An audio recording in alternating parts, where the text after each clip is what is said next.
the final, desperate months of World War II, Japan's military engineers believed they had seen everything from the thunder of naval guns to the flash of atomic fire. But what they never imagined was an American shell that could survive forces 2,000 times stronger than gravity itself. This wasn't just artillery. It was science turned into destruction, a new breed of fuse so strong, so precise, that it could detonate at the exact microsecond an enemy target came into range. On the islands of the Pacific, Japanese bunkers, once thought indestructible, began vanishing under storms of steel. The soldiers who once hid behind concrete and coral found themselves facing explosions that tore through solid rock. The very ground beneath them turned to dust. The Americans had changed the physics of war. Tonight, we dive deep into the technology that made artillery shells think, and the moment Japan realized that no wall, no trench, no bunker could save them anymore. This is the story of how 20,000 GS of raw force rewrote the rules of World War II. In the winter of 1944, the Pacific War had reached a fevered stage. Japan's generals believed their network of island fortresses could withstand any naval assault. Deep within their defensive tunnels, they stored ammunition, fortified bunkers, and lined cliffs with concealed artillery. Their confidence came from experience, not arrogance. For years, they had resisted every American advance through attrition, courage, and terrain mastery. Yet behind the waves, across the horizon, the United States prepared to unveil something no military doctrine had ever imagined. American strategists had grown frustrated by traditional bombardments that wasted ammunition and yielded inconsistent results. The war's tempo demanded a new philosophy. Scientists and ordnance engineers worked around the clock, searching for a way to harness the power of precision rather than quantity. The goal was simple: to ensure that every shell fired would achieve maximum lethality through scientific calculation. It was no longer about how much steel could be thrown toward the enemy, but how intelligently it could be guided. The project began in guarded laboratories, where physicists and mathematicians collaborated with seasoned artillery officers. They studied the behavior of explosions, the delay of fuses, and the arc of trajectory under varying atmospheric pressures. What emerged from their collaboration was revolutionary: a fuse that could sense proximity to its target and detonate at the perfect moment. This advancement would transform every howitzer, every naval gun, into an instrument of controlled devastation. The Japanese command had no way of knowing such innovation even existed. When the first tests were conducted in the Marianas, officers watched in stunned silence. Shells burst midair, showering fragments over hidden targets with unnatural accuracy. Trenches that once provided protection became traps. Soldiers who had trusted overhead cover were cut down by invisible patterns of fragmentation. The battlefield itself changed character. It was no longer governed by the random chaos of bombardment, but by calculated geometry. Tactically, this advancement redefined the use of artillery. Instead of saturating an area for hours, American batteries could neutralize entire defensive lines within minutes. Gun crews were trained to operate as living instruments of mathematics, adjusting elevation and range through constant feedback from forward observers. Radios buzzed with coordinates, relayed by reconnaissance pilots, circling above, each transmission fine, tuning the next salvo. The rhythm of battle began to resemble an industrial symphony where every shot had purpose. For Japan, the results were devastating. Fortifications carved from stone disintegrated under bursts that seemed to anticipate their depth. Anti-aircraft positions were obliterated before they could even sight incoming planes. Command centers lost contact with front. Line units, as their communication trenches, collapsed under perfectly timed impacts. The psychological toll became unbearable. Troops no longer feared the enemy they could see. They feared the silent calculations that governed every explosion. Military historians later described this transformation as the birth of modern artillery intelligence. It represented a shift from brute endurance to cognitive warfare. Every explosion carried the imprint of human thought. Every detonation a product of deliberate reasoning. American forces learned to shape the tempo of combat using science rather than instinct. Fire missions were coordinated with naval bombardments, aircraft strikes, and amphibious advances to form one continuous cycle of destruction.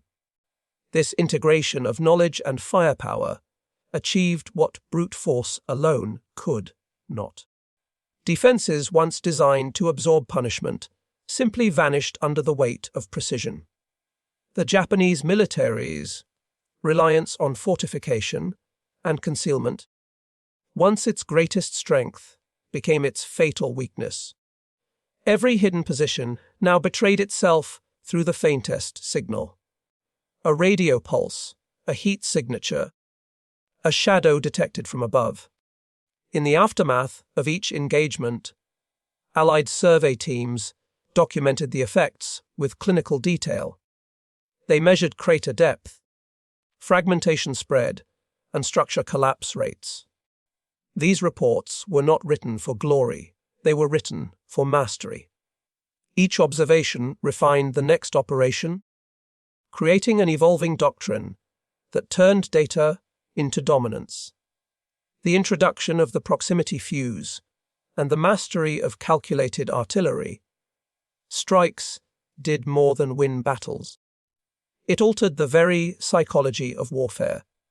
For the first time, destruction felt inevitable because it was engineered, not improvised. Japan's defensive planners faced an enemy that no longer fought through emotion or momentum, but through pure logic.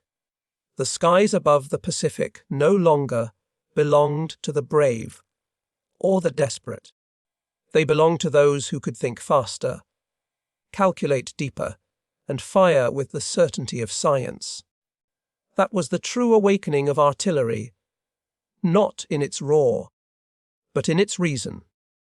By early 1945, the Pacific theater had transformed into a proving ground for human ingenuity. Japan's defensive lines, stretched across volcanic ridges and dense jungles, appeared unshakable. Each island became a fortress, an interconnected web of trenches, tunnels, and artillery positions built to delay the inevitable. Yet, in that same period, American commanders began executing a shift in strategy so profound that it redefined the meaning of firepower itself. Instead of overwhelming the enemy with endless barrages, they aimed to think the battlefield into submission. This transformation began quietly within intelligence rooms and forward command ships. Meteorologists, mathematicians, and engineers gathered alongside combat officers to study every measurable aspect of combat. They examined humidity levels, wind speed, terrain texture, and even the angle of sunlight. Every factor could influence how a shell behaved once fired. The era of educated warfare had begun. No longer was artillery guided by intuition. It was governed by information. At the heart of this evolution lay an instrument few soldiers fully understood, but all feared once they witnessed its effect: the variable time fuse. Inside its compact frame rested an ingenious design that used radio waves to sense proximity. When a shell neared its target, it would self-detonate at the perfect distance, scattering steel fragments through air and cover alike. Traditional fuses had relied on impact or guesswork, but this device thought for itself. It could destroy troops concealed behind ridges or in foxholes with terrifying precision. The Japanese command structure was unprepared for this invisible intelligence. They believed artillery's greatest weakness was inaccuracy. For years, their defenses had exploited that flaw, constructing bunkers designed to deflect or absorb explosive force. But the new American technology nullified every advantage. The bombardments no longer aimed at specific coordinates, they blanketed the space between. Soldiers hiding beneath canopies or in ravines found death descending from above, guided by unseen frequencies. The tactical execution of these bombardments required flawless cooperation between ground units, ships, and aircraft. Reconnaissance planes surveyed the terrain, transmitting coordinates to naval gunnery officers stationed miles offshore. From there, destroyers and cruisers synchronized their fire missions with artillery emplacements on captured beachheads. Each shell's trajectory was adjusted in real time by radar operators who monitored the curvature of the earth and the drift of the wind. What emerged from this coordination was not mere warfare, it was orchestration. On the Japanese side, chaos replaced confidence. Commanders accustomed to predicting American tactics found themselves facing a weapon that followed no pattern. Trenches that had survived hundreds of barrages disintegrated within seconds. Even movement became fatal. Soldiers attempting to reposition drew invisible attention from spotters equipped with long-range optics and communication systems. Every flare, every muzzle flash, every ripple of motion risked summoning a storm of metal. The psychological strain proved unbearable. Survivors described the air itself as hostile, filled with invisible machines waiting to strike. Radio communications broke down under the intensity of constant shelling. Units became isolated, unable to receive or transmit orders. Fear spread faster than fire. The defenders realized they were no longer fighting an army, they were confronting a system that thought, adapted, and executed without hesitation. Behind this deadly precision stood men who rarely received glory. The fire direction centers, often located miles behind the front lines, were the true architects of destruction. Using slide rules, range tables, and early computing devices, they transformed raw data into killing accuracy. Every battery operated under strict synchronization, maintaining rhythm through coded signals. It was warfare conducted by intellect, not emotion. Historians studying these operations later recognized that the Pacific bombardments marked the dawn of data-driven combat. The lessons learned there became the foundation for modern targeting systems and predictive artillery models. What began as a desperate attempt to reduce casualties turned into an art form of applied science. When the smoke cleared, Japanese strongholds that had endured years of construction lay flattened within hours. Hills turned into plains, fortresses into ruins. The magnitude of the devastation was not just physical but psychological. It shattered Japan's faith in its defensive doctrine and revealed an unspoken truth of modern war technology could think faster than bravery could react. The intelligence of fire was more than an invention. It was a philosophy. It proved that the future of warfare belonged not to those who shouted loudest, but to those who listened closest to the silence between explosions. Every equation, every adjustment, every microscopic component of that fuse became a whisper of human genius amid the roar of the Pacific. And from that moment onward, the battlefield ceased to be a place of chance. It became a field of decisions, precise, merciless, and impossibly intelligent.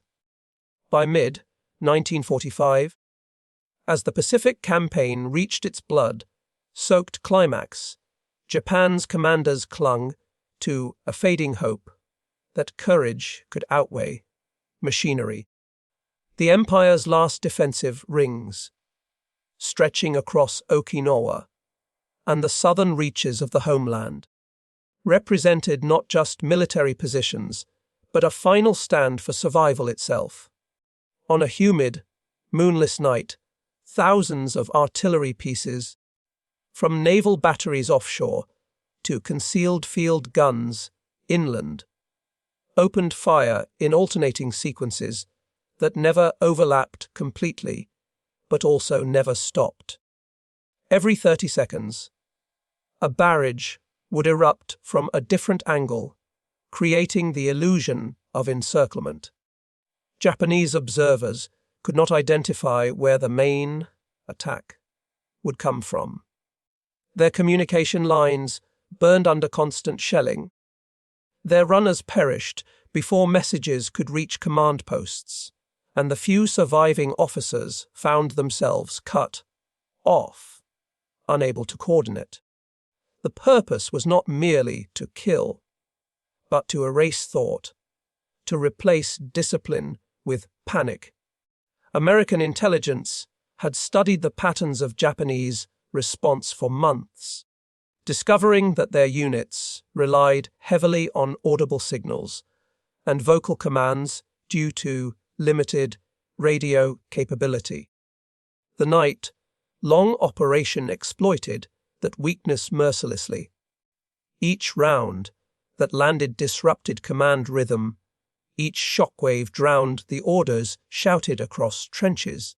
When dawn came, the silence that followed was almost unbearable because it revealed what the noise had hidden. An entire division shattered without a full-scale engagement. The U.S. forces had mastered the art of weaponized exhaustion, proving that control over time was just as lethal as dominance over territory. In the chaos, the Japanese soldiers who survived often fired into empty darkness, imagining enemies where there were none. The psychological disintegration was total. One captured officer later described the night as a storm without wind, a death that spoke from every direction. From a tactical standpoint, the operation was revolutionary. It demonstrated that artillery could serve as an instrument of psychological warfare, capable of destroying morale as effectively as it shattered fortifications. Commanders studying the results realized that by manipulating the rhythm of bombardment, they could dictate the behavior of the enemy. American planners began using mathematical timing models to determine optimal intervals between bursts, ensuring maximum mental strain while conserving ammunition. These calculations were done in real time by forward observers who adjusted patterns based on sound detection from enemy lines. The innovation transformed how the U.S. military viewed artillery. It was no longer just a supporting element, but a primary driver of strategic dominance. The Japanese, unprepared for such precision, found their entire defensive doctrine rendered obsolete. Their bunkers, designed to withstand direct hits, could not protect against confusion. Their supply chains failed as trucks and mules fled in panic, overturning ammunition crates in their retreat. Even the natural environment amplified the horror. Jungle slopes magnified echoes, turning single shots into rolling thunder that seemed to come from everywhere at once. The devastation extended far, beyond the battlefield. When American troops finally advanced, they met little organized resistance, only scattered survivors who had lost their sense of direction and purpose. The operation proved that victory in modern warfare could be achieved not by overpowering the enemy, but by removing his capacity to think and coordinate. Strategically, it reshaped the Allied approach to the Pacific campaign. Future assaults incorporated rhythmic bombardments, alternating periods of chaos and quiet, to maintain uncertainty and crush resilience. It became a template for psychological dominance, where the enemy's imagination became his worst enemy. The lessons learned from Operation Silence influenced post-war doctrine, inspiring the integration of sound warfare and timing-based disruption in later conflicts. Historians would later marvel at how an army known for its mechanical might have turned to something almost abstract. The manipulation of fear through precision and timing. In the cold arithmetic of war, the night's success proved a haunting truth. Destruction was no longer confined to what the eye could see. It could live inside the mind. By the time the sun rose, the landscape bore the scars of bombardment, but the greater damage lay in the unseen collapse of human will.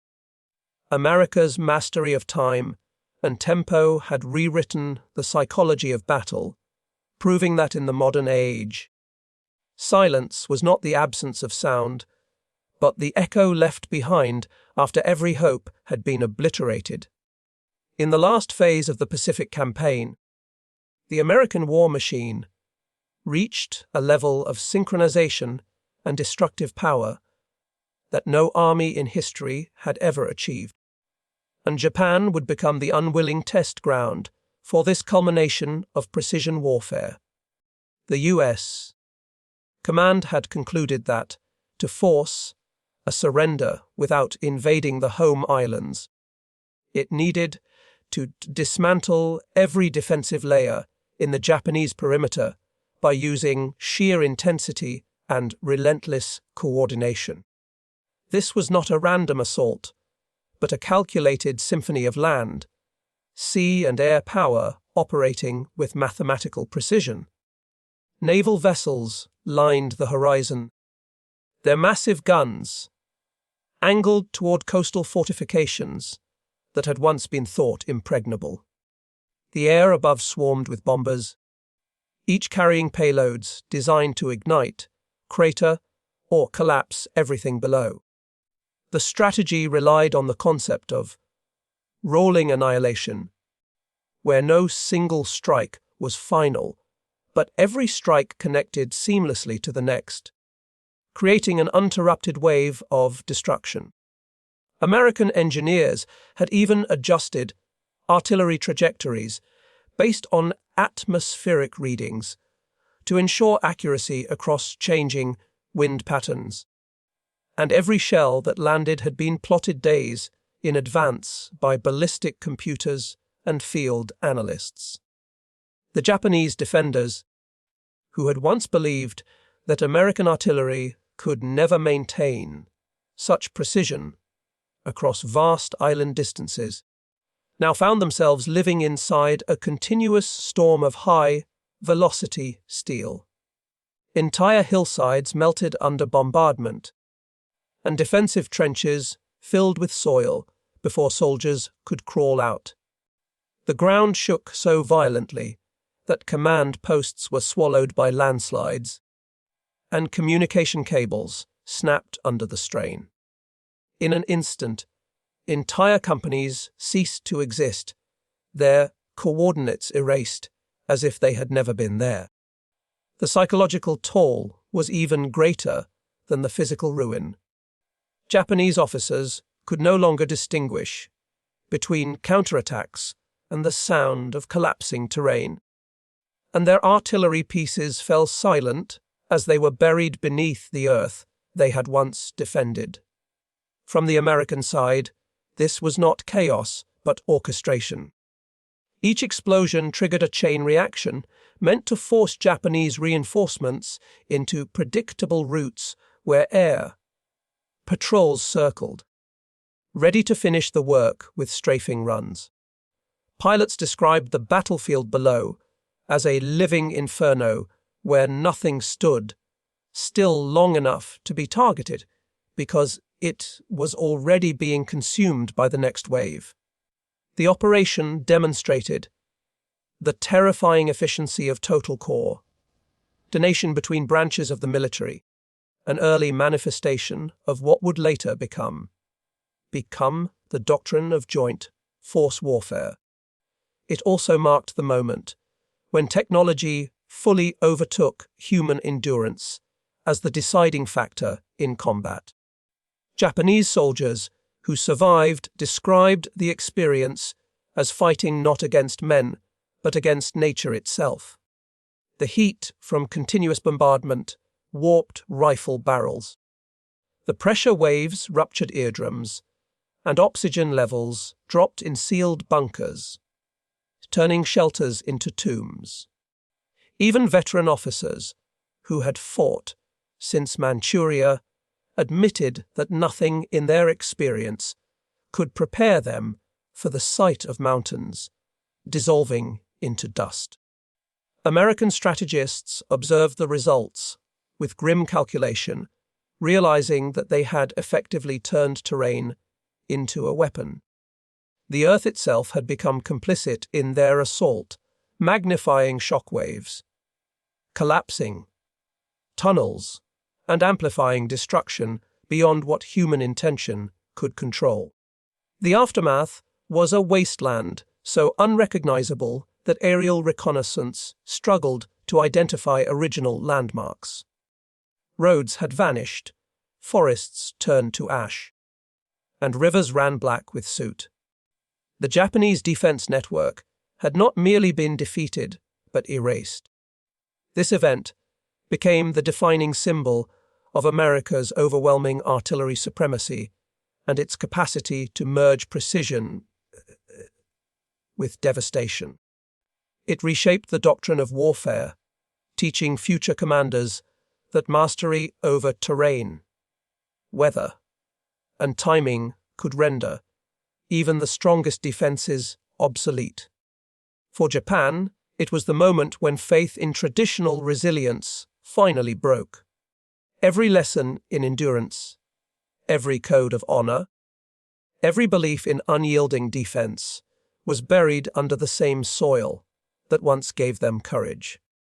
For historians, this operation stands as one of the most haunting examples of warfare's evolution, where the line between human intent and natural destruction blurred completely.